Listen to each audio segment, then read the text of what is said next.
Welcome back to English Story Lab, the podcast where you improve your everyday English by listening to short, real-life stories. Today's story is called The Notes Under the Door. It's about a woman who moves into a new apartment and a neighbor who seems angry from the very first day. But things are not always what they seem. Here's how to use this episode. First, just listen and enjoy the story. Don't worry about every word. Then listen a second time and notice 8 useful everyday phrases. I'll explain each one clearly. Ready? Let's begin. Sophia just moved into a small apartment in Portland. She is 30 years old and she works as a nurse at the city hospital. Her new apartment is on the 2nd floor. It is not big, but it has a large window and good light. Sophia is happy. A fresh start, she thinks. She wants to be a good neighbor and make friends in the building. On her first morning, she opens her door to go to work, and she finds a note on the floor. A small piece of paper, folded once. She picks it up and reads it. The note says, "Please keep the noise down at night. Some people are trying to sleep." Sophia is confused. Noise? She was at work all night. She only got home at 7 in the morning. She did not make any noise. Maybe it was a mistake, she thinks. Maybe the note was for someone else. She decides to give her neighbor the benefit of the doubt. That means to believe someone is not doing anything wrong, even when you are not sure. So she throws the note away and she goes to work. But the next day, there is another note. And the day after that, another one. Each note is a little angrier. "Please stop the banging. This is not fair. I have to work too." Sophia feels terrible. She and her neighbor have really gotten off on the wrong foot. To get off on the wrong foot means to start a relationship in a bad way. She has never even met this person, and already they are upset with her. Who is leaving these notes? And why do they think she is so loud? Sophia decides she has to find out. Let's stop for a moment and look at some phrases from the story. Number 1, to give someone the benefit of the doubt. This means to believe someone is honest or kind, even when you are not sure. Sophia gave her neighbor the benefit of the doubt at first because she did not want to judge too fast. Number 2, to get off on the wrong foot. This means to start a relationship badly. Sophia and her neighbor got off on the wrong foot without ever meeting. Now, let's return to the story. That evening, before her night shift, Sophia does something brave. She goes downstairs. She is a little nervous, but she knows one honest talk is better than a week of angry notes. She wants to break the ice, that means to start a friendly first conversation and make things less awkward. She knocks on the door of apartment 1 right below hers. For a moment, nothing. Then the door opens. An older man stands there. He looks tired. He has short gray hair and a green flannel shirt. This is Frank. "Yes," he says. His voice is not friendly. Sophia takes a breath.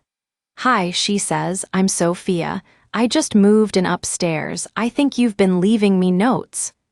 Frank crosses his arms. "So it's you," he says. "Every night banging and dragging. I sleep during the day. I work nights at the bakery. I can't put up with it anymore." To put up with something means to accept something annoying without complaining. Frank felt he could not put up with the noise any longer. Sophia is surprised. "Frank," she says gently, "I work nights too. I'm a nurse. I'm not even home at night. I couldn't be the one making that noise." Now Frank looks confused. "If it's not you," he says slowly, "then who is it?" They stand there, both quiet. And then, above them, they hear it. A loud, heavy banging sound, bang, bang, Drag, it is coming from the third floor, not from Sophia's apartment at all. Frank looks up at the ceiling, then he looks at Sophia. His face changes. "Oh," he says softly. "Oh no, I think I owe you an apology." All this time, he had blamed the wrong person for the noise. So Sophia and Frank go upstairs together. They knock on the third floor door. A young man answers, holding a set of gym weights. He is embarrassed. "Sorry," he says, "I lift weights at night after work. I didn't know the sound went through the floor."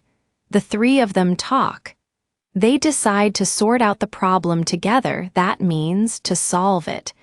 The young man agrees to use a soft mat and to stop by 10 o'clock. Everyone meets halfway.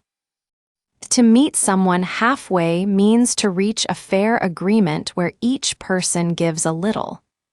Finally, Sophia and Frank have cleared the air. They have removed the bad feelings between them. Now let's look at more phrases from the story. To break the ice, to start a friendly conversation and make things less awkward. To put up with something, to accept something annoying. To sort out a problem, to solve it.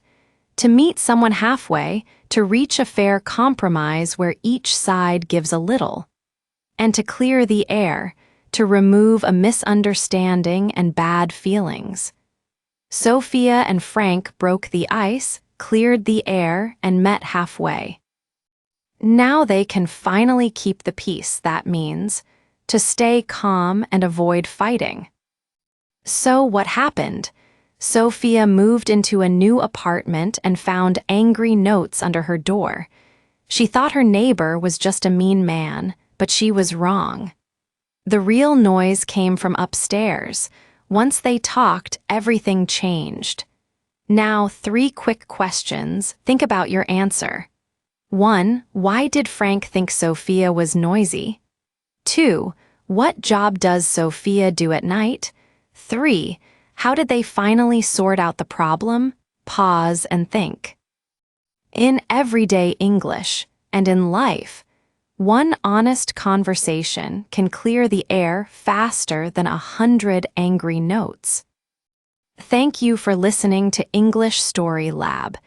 If this story helped you, you can download today's 8 everyday phrases as a free PDF. The link is in the description. Remember, when you get off on the wrong foot with someone, a kind word can clear the air. And next time, the package that wasn't mine, a story about a small mix-up and a kind stranger. Until then, keep listening, keep learning, and try to meet people halfway. See you next time.